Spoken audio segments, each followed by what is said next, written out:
तहसील, जगह जगह पर, हर एक कदम पर क्या आपको लापरवाही नजर नहीं आ रही है? जितना बड़ा मामला था, क्या उतनी संवेदनशीलता के साथ इस पूरे मामले में जांच हुई है? क्या ममता सरकार को कटघरे में नहीं खड़े करना चाहिए? क्या ममता बनर्जी को चाहिए कि भाई आपकी ही सरकार है, आप ही मार्च करने सड़क पर उतर जाइए? नमस्कार, आपको सभी दर्शकों को इंडिपेंडेंस डे के एक दिन बाद में मिल रहा हूं, इसलिए इंडिपेंडेंस डे की ढेर सारी शुभकामनाएं। वेस्ट बंगाल की शुभ धरती पर रविंद्रनाथ टैगोर जी ने कहा था, "Where the head is held high and the mind is without fear." हमारा सर उस धरती पर झुक गया है जहां कई साल पहले Pandit Jawaharlal Nehru ji tourist with destiny में कहते हैं कि when the world is awake, India, when the world is asleep, India shall awake। वहां पर जब महिलाएं अपनी जगह रात को क्लेम करने निकली थी स्वतंत्रता दिवस की रात को, वहां पर एक मॉब ने महिलाओं को अटैक किया। सिर्फ अटैक नहीं किया, उन महिलाओं को कहा, हम उसी तरह आपका बलात्कार करेंगे जैसा बलात्कार हुआ था। ये शर्म की बात है। और जो टीएमसी की सरकार का रोल रहा है वो तो बिल्कुल गलत ही रहा है, लेकिन किसी भी सवाल का अब तक जवाब नहीं आया। चारू प्रज्ञा से मैं कभी किसी भी बात पे इत्तेफाक नहीं रखता हूं, लेकिन जो प्राइमरी रिपोर्ट्स आ रही है समझ में आता है कि गैंग रेप था, जितना स्पर्म मिला उस लड़की की वजाइना के अंदर। दूसरी चीज, सीसीटीवी कैमरास क्यों नहीं चल रहे थे, क्यों इंस्टॉल नहीं थे। तीसरी चीज, प्रिंसिपल को 4 घंटे के बाद रीइंस्टेट क्यों किया गया। लेकिन सबसे मेन चीज जो सभी दर्शकों को सोचना चाहिए, एक सरकारी मुलाजिम, एक महिला जो एक सरकारी मुलाजिम, एक सरकारी डॉक्टर, उसका बलात्कार एक सरकारी अस्पताल, सरकारी मेडिकल कॉलेज में होता है, एक सरकारी मुलाजिम द्वारा, जिसको सैलरी हम tax payer, we the people देते हैं। और कोलकाता पुलिस जर्नलिस्ट को धमकी दे रही है, सिटीजन्स को धमकी दे रही है, महिलाओं को प्रोटेक्ट नहीं कर रही है और इन्वेस्टिगेशन कर नहीं रही है, और सीन ऑफ क्राइम लगातार खराब करी जा रही है। इसकी जवाबदारी सीधी सीधी ममता बनर्जी पे आती है। अगर एन बीरेन सिंह जी मणिपुर में जिम्मेदार है, अगर हम आदित्यनाथ जी से उत्तर प्रदेश में सवाल पूछते और हमें सब अधिकार मिला है सवाल पूछने का, मैं इंडिया टीवी पे आके पूछता हूँ, तो फिर ममता जी से भी सवाल पूछने के। और ये कौन सा लॉजिक होगा, आप खुद की सरकार के अगेंस्ट प्रोटेस्ट करो। आप किसके अगेंस्ट प्रोटेस्ट कर रहे हो? आप ही चीफ मिनिस्टर, आप ही होम मिनिस्टर, आप ही हेल्थ मिनिस्टर, आप ही प्रोटेस्ट कर रहे हो। तो फिर छोड़ दीजिए कुर्सी, किसी और को बैठने दीजिए। ऐसे नहीं होता है, ये गलत हो रहा है, और जो गलत है उसके सामने हमें खड़े होना चाहिए। बिल्कुल।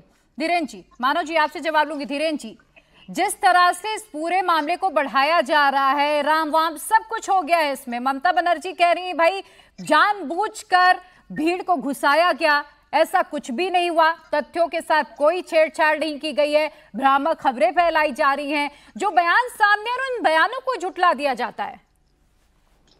प्रिया जी, सबसे पहले जो इतना जघन्य अपराध हुआ है और उसके बाद उसको डिफेंड करने के लिए कोई भी बैठ रहे हो, मुझे लगता है कि ऐसे चीजों से परहेज करना चाहिए। इससे दुखदाई, इससे पीड़ादायी कोई चीज हो नहीं सकता है।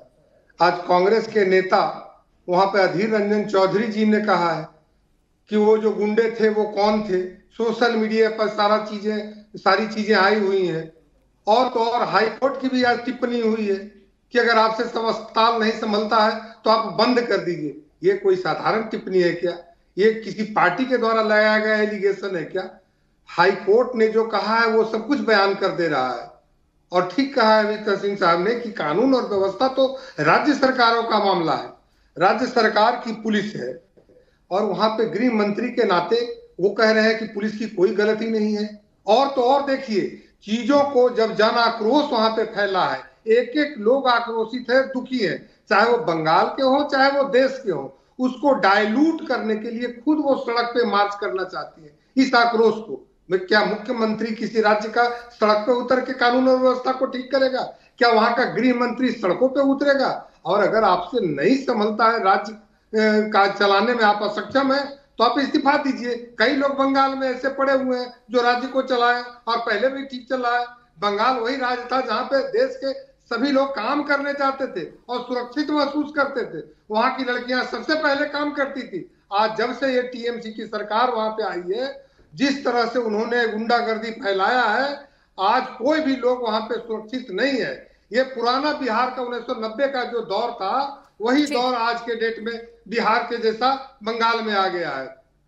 विपक्ष के लोगों पर सिर्फ इस तरह का आरोप लगाना कि आप लोग हर एक चीज में राजनीति करते हैं, मुझे लगता है ऐसे बयान से बचना चाहिए। ये मामला सिर्फ बंगाल का नहीं है, किसी भी राज्य का हो, हर एक बेटी, हर एक बहन पूरे देश की, हम लोगों की माताएं, हम लोगों की बहनें, हम लोगों की बेटियां हैं। लेकिन अफसोस होता है कि टीएमसी के प्रवक्ता को ये कहने में खराब लगता है कि जो हुआ वो गलत हुआ है, आइंदा उसके लिए माफी मांगना चाहिए बंगाल के लोगों से। वो नहीं कर रहे हैं, बल्कि ममता जी का गुणगान कर रहे हैं। अरे गुणगान करिए, कोई अच्छा काम हो तो हम भी उनका गुणगान कर देंगे, उसमें कहीं दो राय नहीं है। माटी और ये आप न कह रहे थे कि इनके पास ममता है, एक रत्ती का भी ममता नहीं है।